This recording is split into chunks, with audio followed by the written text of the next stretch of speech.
So I started out as a wedding planner. This November will be 7 years. 4 years before that though, I was a wedding photographer. So started out slowly as a wedding photographer and then moved into wedding planning. So in general, about 10 to 11 years now, I've been a wedding planner.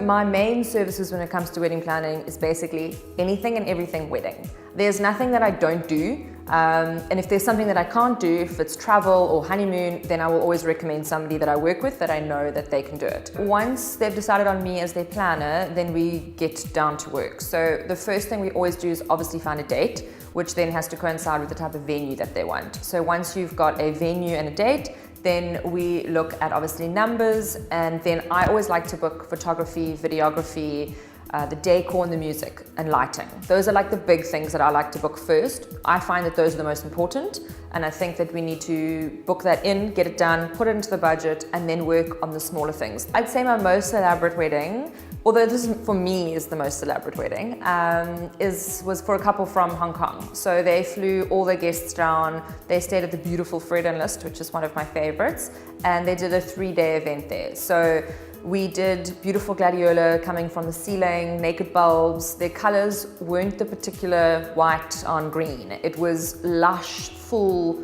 maroons and reds, and it was full of candles, full of light, just absolutely beautiful. And I just loved them as a couple. They were such fun. They literally let me do anything. My most challenging wedding, which is actually one of the most recent ones I've done, was an 800 pax wedding. So this was not in Cape Town.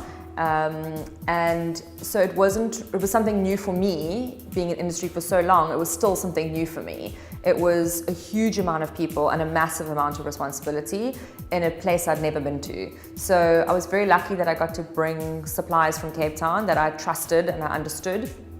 But I also obviously had to work with staff that I had never met and we'd never worked together before. So that was a huge challenge, obviously cultural as well.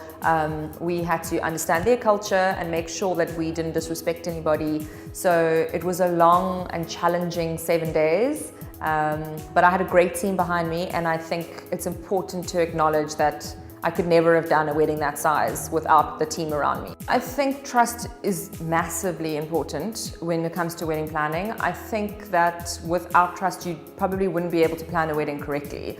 So my clients are mainly based overseas. So they will look at me as the one main person that looks after them during their entire wedding planning process. So without trust, I don't think you could have a good working relationship. So I think it's really, really important to trust your planner.